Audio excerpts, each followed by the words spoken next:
الحمد لله نحمده ونستعينه ونستغفره ونؤمن به ونتوكل عليه ونعوذ بالله من شرور أنفسنا ومن سيئات أعمالنا من يهده الله فلا مضل له ومن يضلله فلا هادي له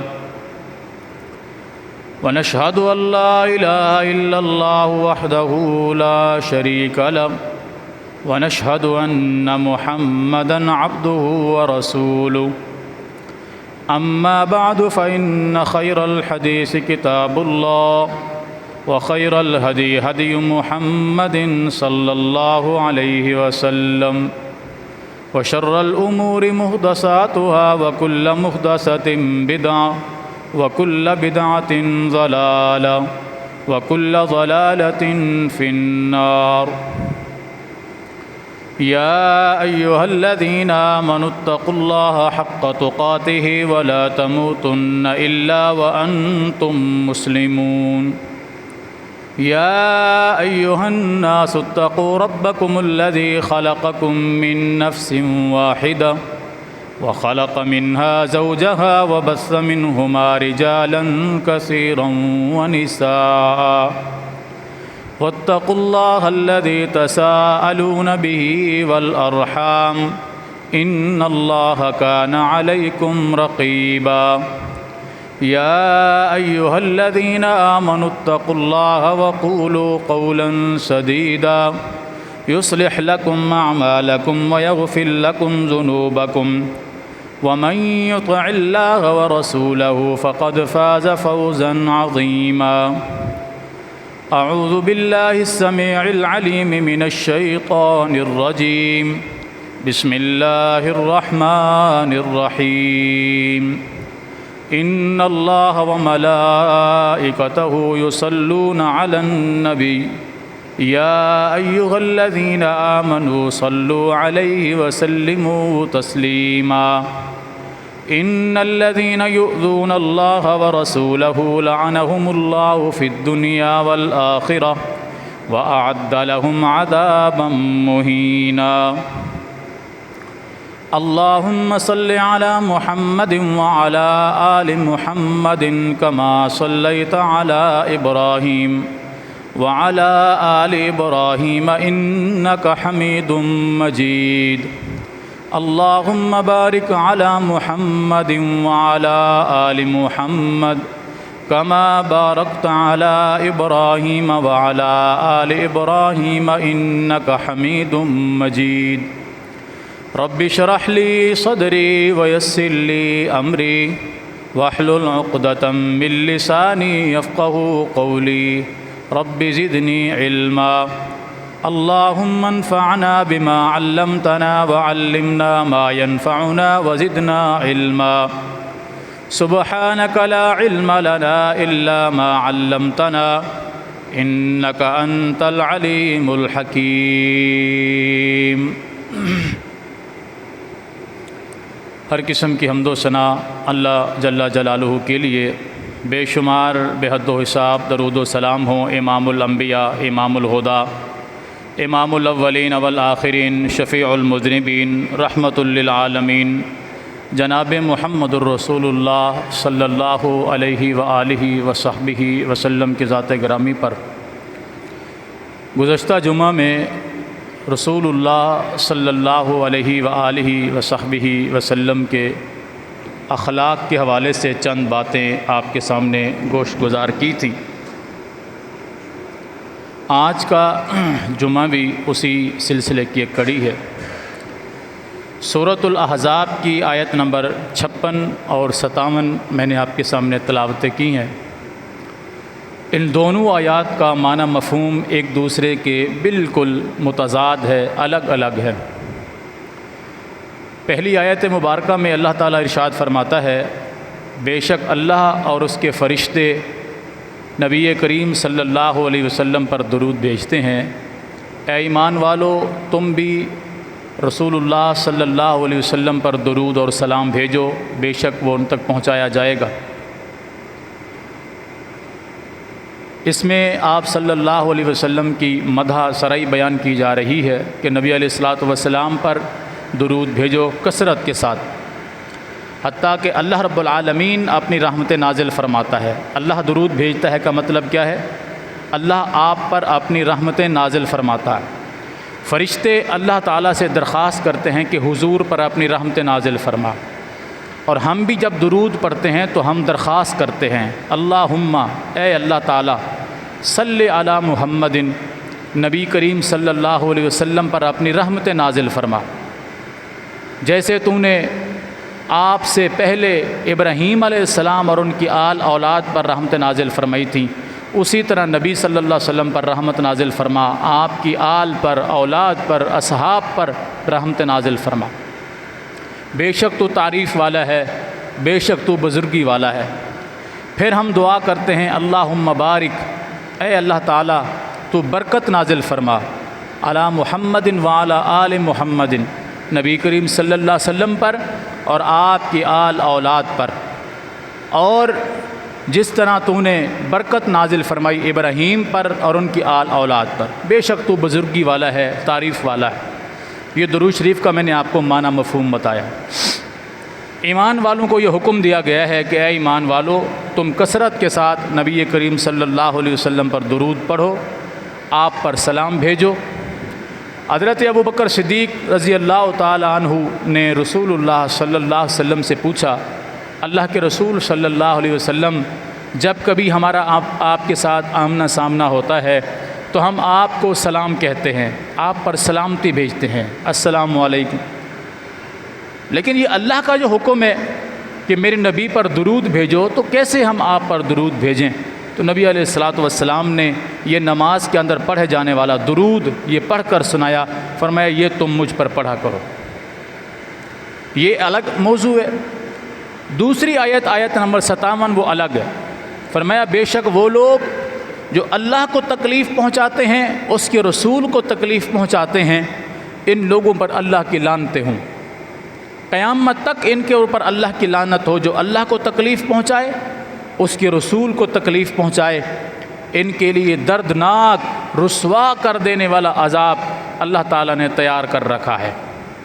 اندازہ لگائیں، دونوں آیات کٹھے ہیں، ایک میں اللہ کے رسول صلی اللہ علیہ وسلم اور آپ کی آل پر درود پڑھنے کا حکم دیا جا رہا ہے، دوسری آیت میں ان لوگوں کی ذلت اور رسوائی کا تذکرہ کیا گیا ہے جو اللہ کے رسول صلی اللہ علیہ وسلم یا آپ کی آل اولاد پر درود نہیں بھیجتے، بلکہ آپ کو تکلیف پہنچاتے ہیں۔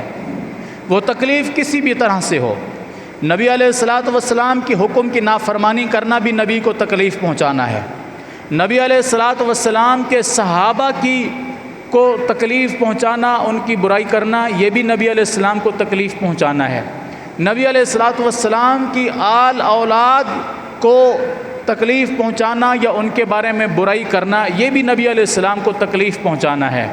اور جو نبی کو تکلیف پہنچاتا ہے، دراصل اس نے اللہ کو تکلیف پہنچائی۔ اس لیے اللہ نے فرمایا جو لوگ اللہ کو تکلیف پہنچاتے ہیں، سب سے پہلے اللہ نے اپنا ذکر کیا۔ بھلا کوئی اللہ تعالیٰ کا بھی نقصان کر سکتا ہے؟ کیا کوئی اللہ کو بھی تکلیف پہنچا سکتا ہے؟ کیا اللہ بھی تکلیف محسوس کرتا ہے؟ ہرگز نہیں۔ معنی کیا ہے؟ جس کو اللہ نے اتنا برگزیدہ بنا کر بھیجا، جس کو اللہ رب العالمین نے چن کر امام الانبیاء بنا کر بھیجا، جو ان کی بات نہیں مانے گا، انہیں تکلیف پہنچائے گا، ان کے خلاف برائی کرے گا، ان کے خلاف زبان درازی کرے گا، تو گویا اس نے اللہ کے بھیجے ہوئے رسول کو تکلیف نہیں دی، آپ کی برائی نہیں کی، بلکہ اللہ کی برائی کی، اللہ کو تکلیف پہنچائی۔ جس طرح کوئی شخص رسول اللہ صلی اللہ علیہ وسلم کی اطاعت و فرما برداری کرے گا تو اللہ نے اسے اپنی اطاعت کہا، من یطع الرسول فقد اطاع اللہ، جس نے رسول کی اطاعت کی، اس نے رسول کی اطاعت نہیں کی بلکہ اللہ کی اطاعت کی، اس لیے کہ رسول کی اطاعت کا حکم اللہ نے دیا، اور جس نے رسول کی اطاعت کی گویا اس نے اللہ کا حکم مانا، اور اصل میں اس نے اللہ کی اطاعت و فرما برداری کی۔ پھر فرمایا یا ایھا الذین آمنوا اطیعوا اللہ و اطیعوا الرسول، لوگو اللہ کی اطاعت کرو، اس کے رسول کی اطاعت کرو۔ نبی علیہ الصلوۃ والسلام کے اخلاق حسنہ میں سے یہ بھی ہے کہ جس طرح آپ نے لوگوں کے ساتھ ہمیشہ حسن سلوک والا رویہ اختیار کیا، کسی کو تکلیف نہیں پہنچائی، کسی کی برائی نہیں کی، حتیٰ کہ کفار کے ساتھ بھی آپ صلی اللہ علیہ وسلم نے بہت سارے امن کے معاہدے کیے ہیں۔ مکہ میں مشرکین کے ساتھ امن کا معاہدہ کیا، مدینہ میں یہودیوں اور عیسائیوں کے ساتھ امن کا معاہدہ کیا ہے، ان کے مال و جان کا تحفظ کیا، اور ان کے ذریعے امت مسلمان کے مال و جان کے تحفظ کا ذریعہ بنایا۔ تو یہ ساری چیزیں نبی علیہ الصلوۃ والسلام کے اعلیٰ اخلاق اور کردار کی نشاندہی کرتی ہیں، ورنہ جو چند دن ہوئے ہوں یا چند ماہ ہوئے ہوں مکہ سے سب کچھ لٹا پھٹا کے پہنچنے والے صحابہ کرام یا نبی علیہ الصلوۃ والسلام خود ہجرت کر کے تشریف لائے، کچھ بھی آپ کے ساتھ نہیں تھا، ایسے شخص کے ساتھ کون بھلا معاہدے کر سکتا ہے جس کے پاس کچھ بھی نہ ہو؟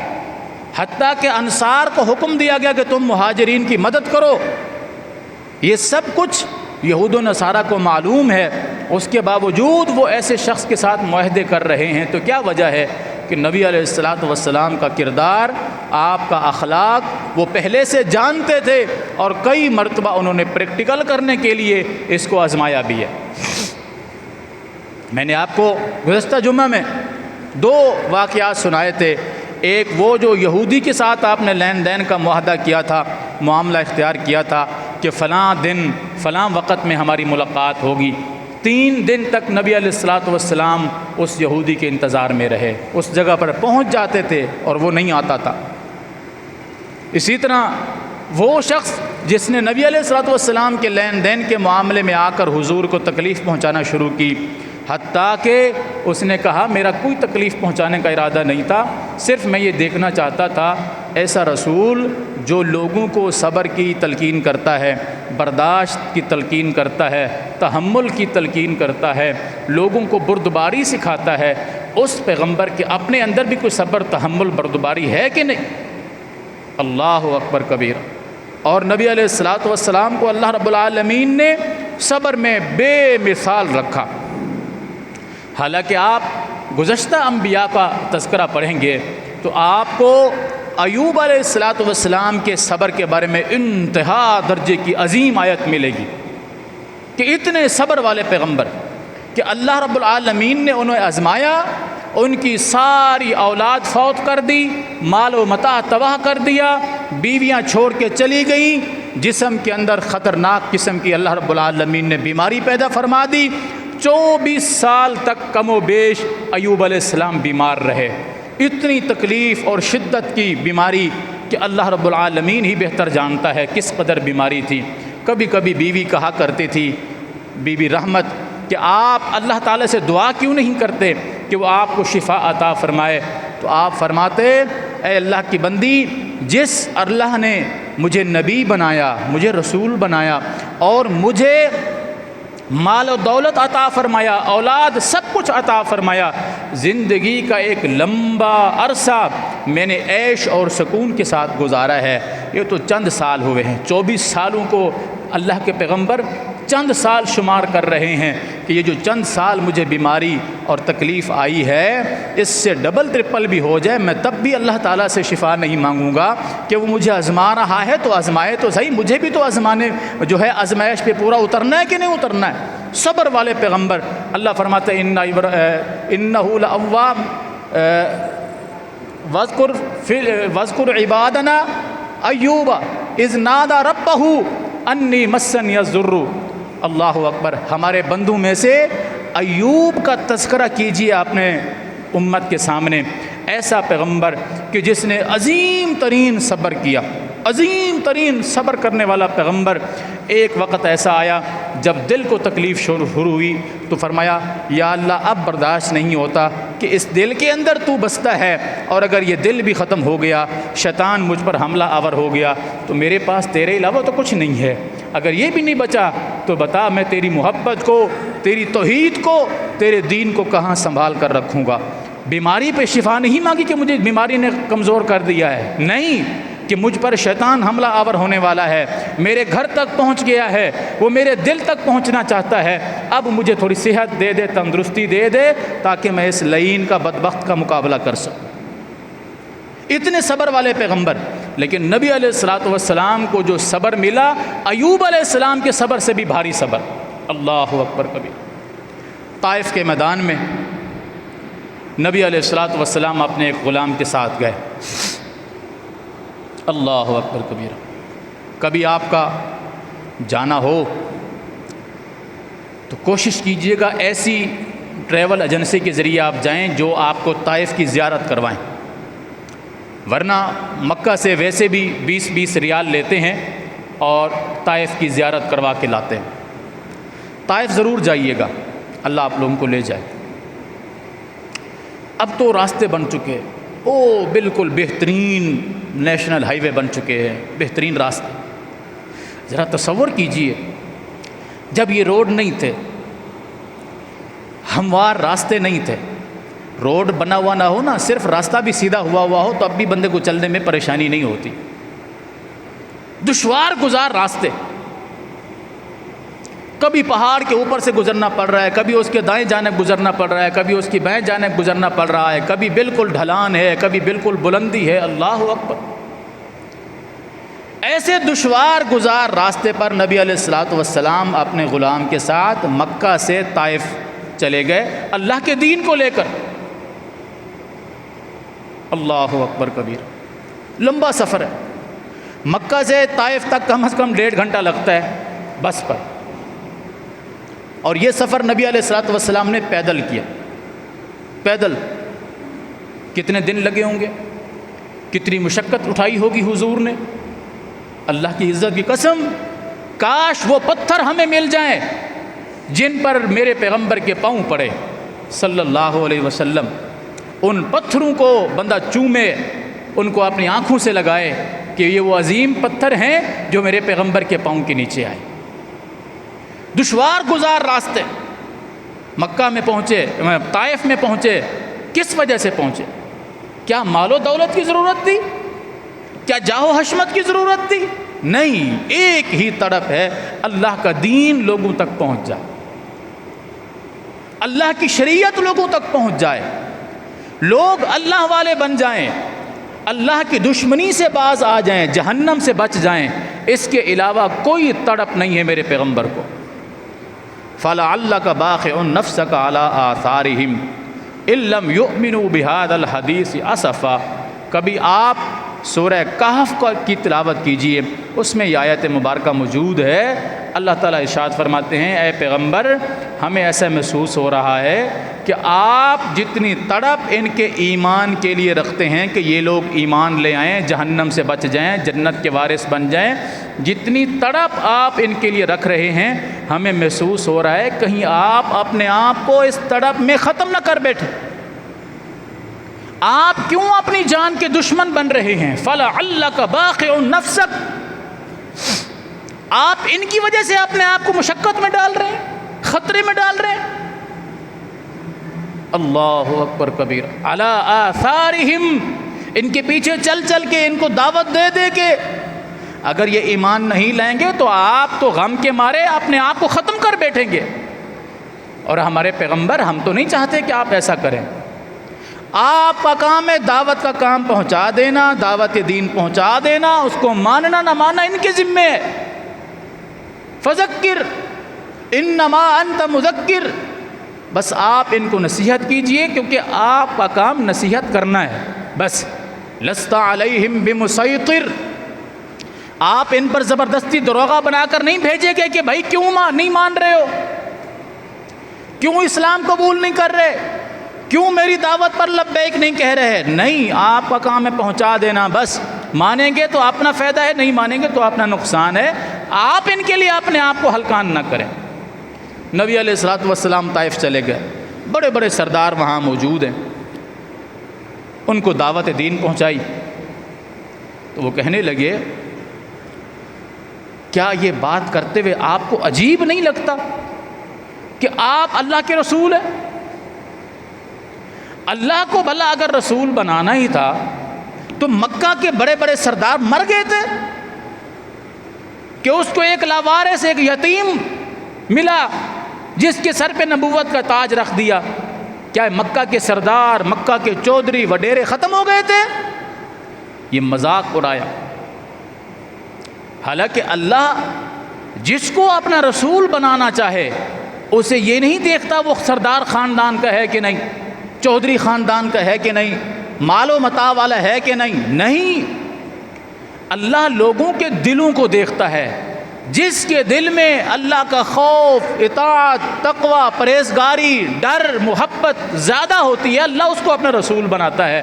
اور نبی علیہ السلام نے فرمایا تھا کہ اللہ نے اولاد آدم کے ساری اولاد پر ان کے دلوں پر جھانک کر دیکھا تو ان سب میں جن کو سب سے زیادہ متقی پایا انہیں رسول بنایا، پھر ان سب میں سے جس کو سب سے زیادہ پسندیدہ پایا وہ مجھ محمد الرسول اللہ کو بنایا صلی اللہ علیہ وسلم۔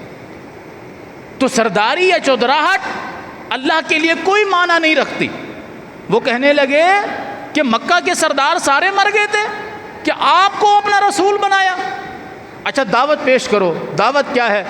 آپ نے انہیں دعوت بتائی کہ اللہ کو اکیلا ماننا ہے، اس کے علاوہ کوئی شریک نہیں، کوئی خالق، کوئی مالک، کوئی رازق، کوئی داتا، کوئی دستگیر، کوئی گنج بخش، یعنی جو کچھ بھی وہ لوگ اللہ کے علاوہ کسی کو بھی کچھ سمجھتے تھے۔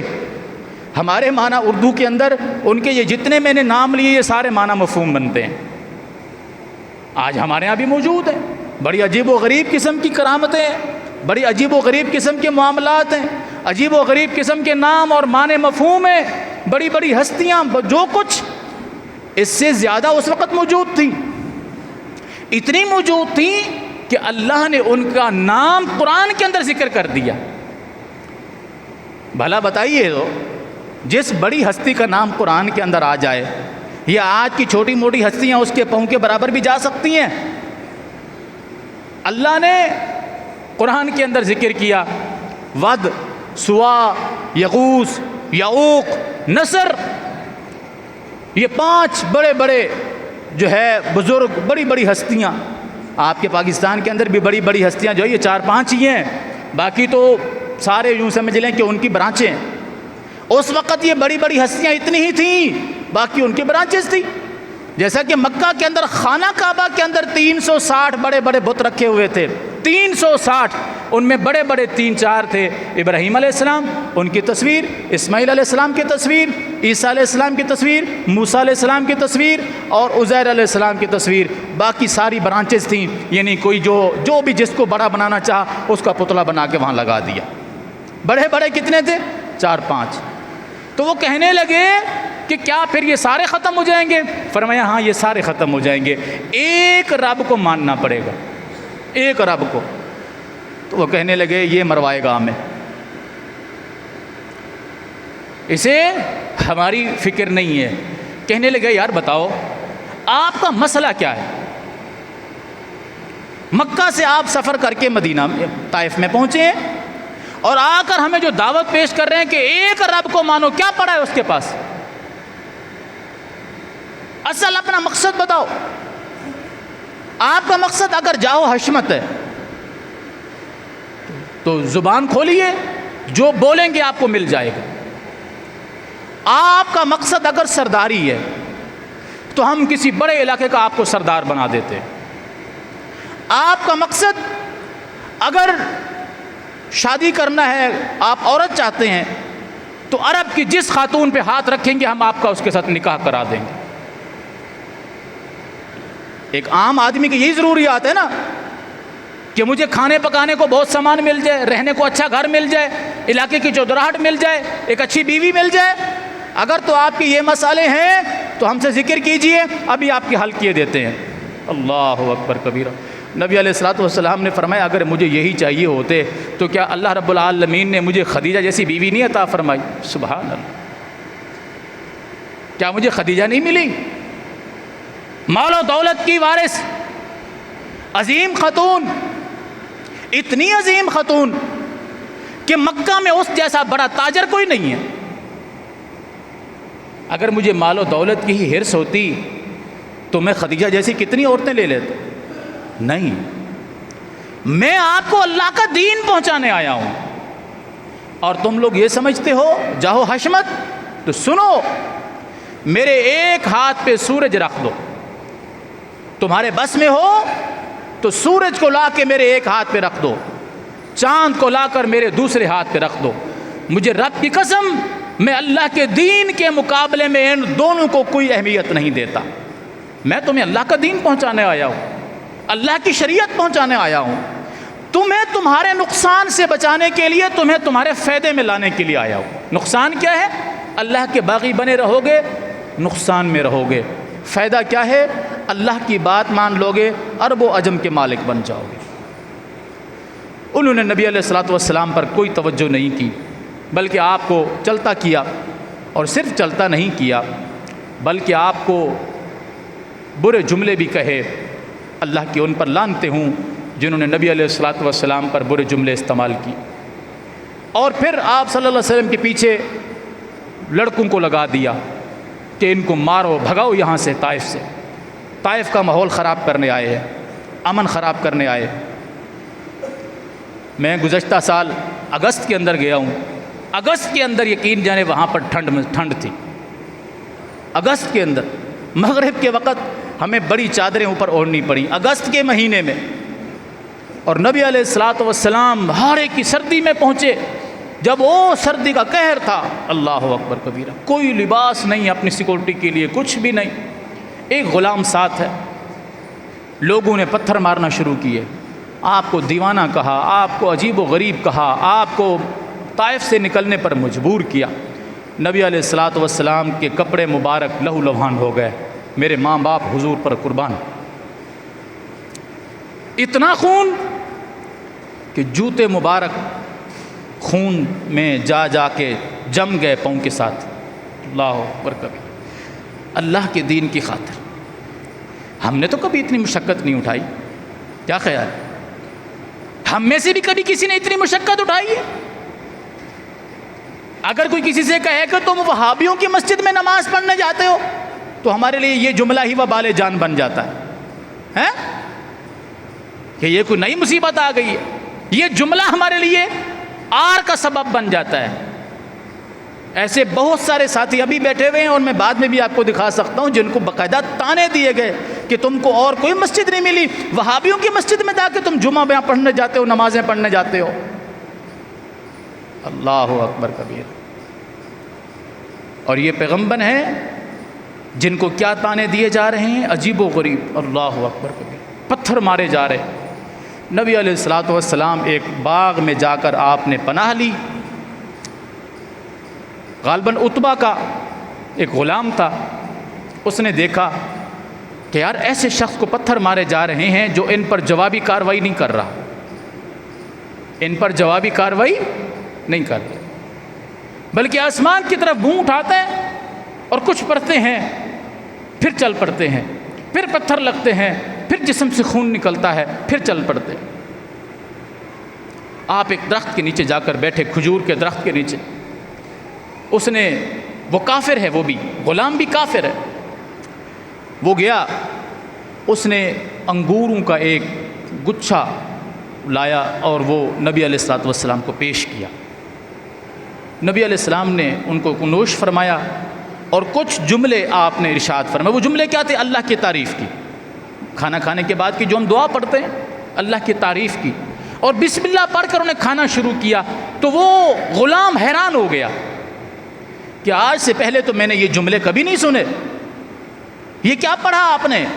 تو آپ نے فرمایا میں اللہ کا رسول ہوں اور اللہ کا حکم یہ ہے کہ جب کوئی چیز کھانے لگو تو پہلے بسم اللہ پڑھ لیا کرو، جب کھا لو تو اللہ کا شکر ادا کیا کرو، الحمدللہ پڑھا کرو. میں نے تو وہ پڑھا ہے. کہتا اچھا مجھ پر اپنا دین پیش کیجئے. اللہ اکبر کبیر. میں اکیلا ہی چلا تھا جانب منزل، مگر لوگ ساتھ آتے گئے اور قافلہ بنتا گیا. اکیلے نکلے ایک غلام کے ساتھ. ابھی پہلی ابتدا ہوئی ہے، پتھروں کے بعد پہلی ابتدا ہو رہی ہے. ایک غلام مسلمان ہو رہا ہے 2 جملے سن کر. وہ جملے کیا تھے؟ کھانا کھانے سے پہلے بسم اللہ پڑھا. وہ کھانا کیا تھا؟ تھوڑے سے انگور. پہلے بسم اللہ پڑھا، کھانے کے بعد الحمدللہ پڑھا۔ یہ دو جملے جس کے دل میں گھر کر گئے وہ غلام تھا، اور جن کے دلوں میں گھر نہ کر سکے وہ مکہ کے اور طائف کے بڑے بڑے سردار تھے۔ جنہیں سمجھ میں آ گئی تو ایک جملہ ہی کافی تھا ان کے لیے، اللہ اکبر۔ ایک ہی نقطے پہ ٹکا ہے توحید کا مرکز، ایک ہی نقطے پہ، اللہ اکبر۔ ہم دعا لکھتے رہے، وہ دغا پڑھتے رہے، ایک ہی نقطے نے محرم سے مجرم بنا دیا۔ ایک نقطہ، ایک جملہ ہے جسے سمجھ میں آ گیا۔ وہ کہنے لگا ایسا دین پیش کرنے والے کو پتھر مارے جا رہے ہیں، لو مجھے کلمہ پڑھائیے، اپنے غلاموں میں شامل کیجئے۔ 2 چلے تھے، کتنے ہو گئے؟ 3۔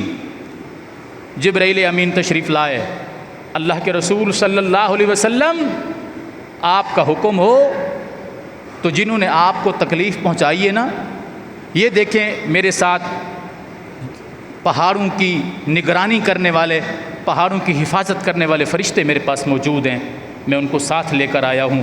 حضور اگر آپ کا حکم ہو، صرف آپ کے لب مبارک ہلیں گے اور یہ ان دونوں پہاڑوں کو بمائے آبادی یوں پیس کے رکھ دیں گے، ان کی نسلوں کو، ان کی فصلوں کو، ان کے جانوروں کو، ان کی کوئی ایک ذرہ بھی نہیں بچے گا۔ پہاڑوں کے فرشتے میرے ساتھ موجود ہیں، آپ حکم کریں، یہ ان دونوں پہاڑوں کو اٹھا کے ایسے ان کو پیس دیں گے کہ جس طرح چکی کے 2 پارٹ آپس میں ملتے ہیں، گندم ہو، اناج ہو، کچھ بھی ہو، وہ پس جاتا ہے، صرف اشارہ کیجئے۔ نبی علیہ الصلوۃ والسلام نے فرمایا نہیں، مجھے اللہ نے رحمت بنا کر بھیجا ہے، وما ارسلناک الا رحمتا للعالمین۔ حضور ہم نے تو آپ کو شفقت اور محبت کے علاوہ کچھ بنا کر بھیجا ہی نہیں ہے، رحمت کی رحمت، سراپا رحمت، انسانوں کے لیے رحمت، حیوانوں کے لیے رحمت، جانور کے لیے رحمت، پرندوں کے لیے رحمت، فرشتوں کے لیے رحمت، جنات کے لیے رحمت۔ اللہ اکبر، ہم نے تمام جہانوں کے لیے آپ کو رحمت بنا کر بھیجا ہے۔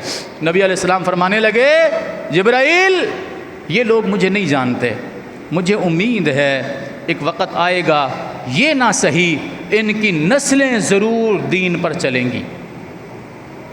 اور زخمی حالت میں، پھٹا لباس، پھٹا ہوا جسم، جگہ جگہ پر زخم، اتنا زخم، اللہ اکبر کبیرہ، اور دعا فرما رہے ہیں اللہم اہد قومی فإنہم لا یعلمون۔ اے اللہ یہ میری قوم ہے، یہ میری قوم ہے۔ جنہوں نے پتھر مارے وہ کون ہے؟ میری قوم۔ جنہوں نے مجھے گالیاں دی یہ کون ہے؟ میری قوم۔ جنہوں نے مجھے برا بھلا کہا یہ کون ہے؟ میری قوم۔ اے اللہ یہ مجھے نہیں جانتے۔ کیا وہ نہیں جانتے تھے؟ گزشتہ جمعہ میں نے آپ سے ذکر کیا تھا صفا پہاڑی والا تذکرہ، کہ جس میں ان سب نے کیا کہا تھا کہ ہم نے آپ کو کبھی جھوٹ بولتے ہوئے نہیں پایا، ہم نے آپ کو کبھی دھوکہ دینے والا نہیں پایا، زیادتی کرنے والا نہیں پایا، آپ ہمیشہ سے سچے تھے، سچے ہیں، سچے رہیں گے۔ کیا یہ نہیں جانتے تھے؟ جانتے تھے۔ آج جو حضور فرما رہے ہیں کہ یہ مجھے نہیں جانتے کا معنی کیا ہے؟ کہ میں جو انہیں دین پیش کر رہا ہوں یہ اس کو نہیں سمجھ پا رہے۔ جانتے آج بھی ہیں محمد الرسول اللہ صلی اللہ علیہ وسلم کو، صادق اور امین آج بھی مانتے ہیں، لیکن اس دین کی بات کو یہ ہضم نہیں کر پا رہے۔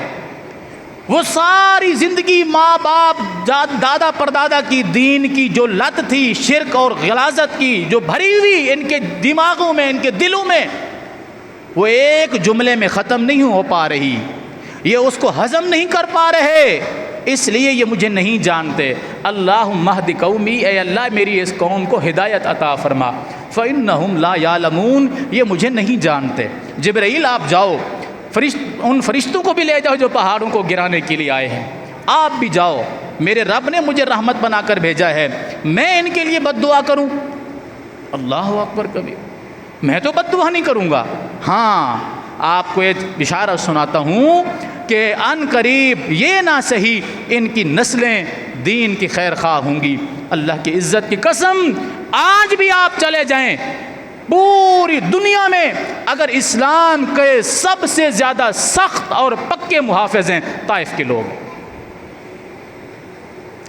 آپ کو مکہ میں رہنے والے لوگ بھی اتنے دین پر کاربند نہیں ملیں گے، مدینہ میں رہنے والے لوگ بھی آپ کو دین پر اتنے کاربند نہیں ملیں گے، حالانکہ دین پر ڈٹے ہوئے لوگ ہیں، لیکن جن کے متعلق حضور نے خوشخبری سنائی کہ یہ نہ صحیح ان کی آنے والی نسلیں صحیح، طائف کی نسلیں ایسی دین پر کاربند ہوئیں، یقین جانے پھر دنیا جہاں جہاں فتح ہوئی طائف کی نسلیں ان کے اندر شامل تھیں۔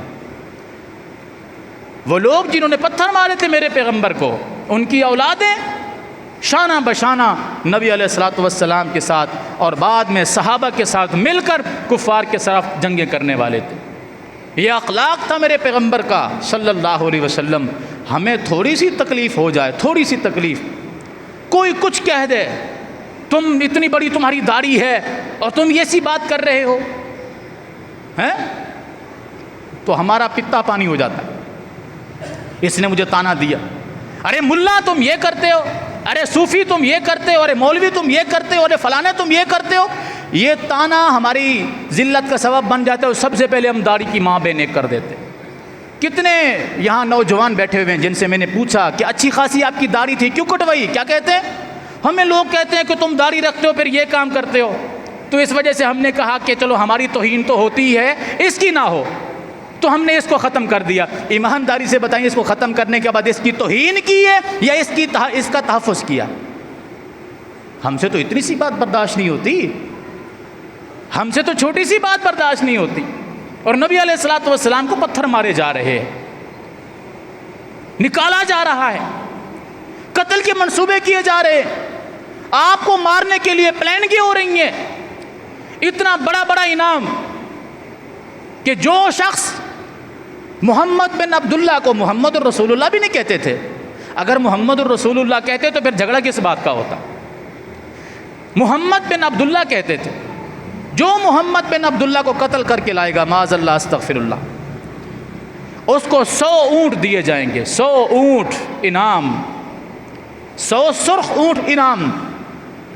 آج کا سرخ اونٹ آپ کی دنیا کی مہنگی سے مہنگی جو گاڑی اگر ہے نا، پتہ نہیں کہ کیا نام ہے ان کے، اس وقت دنیا کی مہنگی ترین خوبصورت ترین گاڑی اگر کوئی تھی، سواری اگر کوئی تھی تو وہ سرخ اونٹ تھا، سرخ اونٹ۔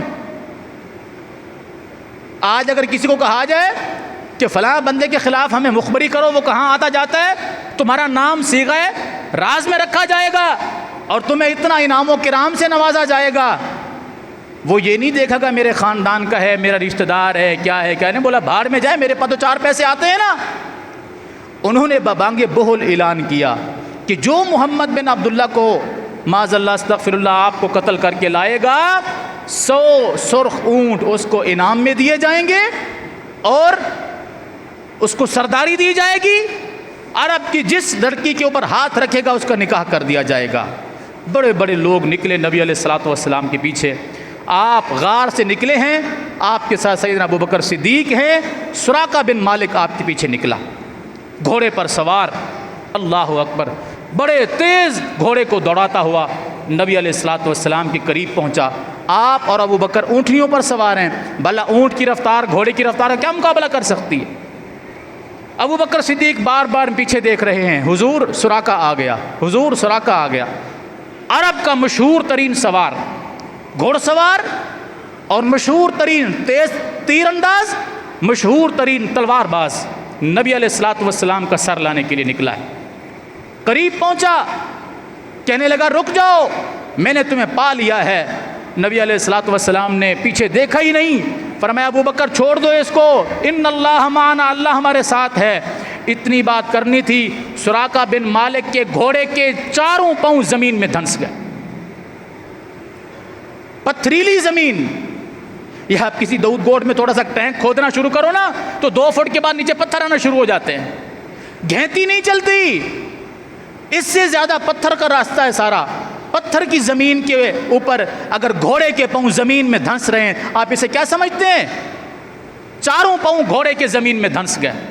کہنے لگے محمد بن عبداللہ مجھے معاف کر دیجئے، میں آپ کے ساتھ کچھ اور کرنے آیا تھا، مجھے معاف کر دیجئے۔ آپ نے فرمایا چلو ٹھیک ہے، ہم نے تمہیں معاف کیا۔ اللہ سے دعا کی، گھوڑا زمین سے نکل آیا، آپ آگے بڑھے، اس بدبخت نے پھر گھوڑے کو پیچھے لگا دیا، پھر قریب پہنچا، پھر گھوڑا زمین میں دھنس گیا۔ تیسری مرتبہ جب گھوڑا زمین میں دھنسا تو اس نے قسم کھائی، میرے رب کی قسم، میں آج کے بعد آپ کا نام و نشان بھی کسی کے سامنے نہیں آنے دوں گا کہ میں نے کبھی محمد بن عبداللہ کو راستے میں جاتے ہوئے دیکھا بھی تھا، بس مجھے معاف کر دیجئے۔ نبی علیہ الصلوۃ والسلام نے اسے معافی دی، وہ گھوڑے کو لے کے واپس چلا گیا۔ کہا یار جس کو تم ڈھونڈ رہے تھے پتہ ہی نہیں چلا وہ کہاں سے نکل گیا، کہاں گیا۔ 3 مرتبہ گھوڑا اس کا پتھر کی زمین میں گھٹنوں تک زمین میں دھنس رہا ہے گھوڑا، کس کی مدد ساتھ تھی؟ آج اگر ہم اللہ کے دین پر چلنے والے بن جائیں تو اللہ کی مدد کیوں شامل حال نہیں ہوگی؟ بیماری یہ ہے کہ ہم یہاں سے کچھ نہیں چاہتے، ہم یہاں سے ناپاک ہیں، پلید ہیں، دل ہمارے صاف نہیں ہیں، یہ ناپاک ہو چکے ہیں، گندگی غلاظت دیکھ دیکھ کر، جھوٹ، نفرت، غیبت، بغض، حسد کر کر کے ہمارے دل مردہ ہو چکے ہیں، ناپاک ہو چکے ہیں۔ اس وجہ سے ہمیں رحمت آتی ہوئی نظر نہیں آتی، برکت آتی ہوئی نظر نہیں آتی، آتی ہے تو ہمیں محسوس نہیں ہوتی۔ اللہ ہمیں ہدایت نصیب فرمائے۔ اقول قولی ھذا واستغفر اللہ لی ولکم ولسائر المسلمین۔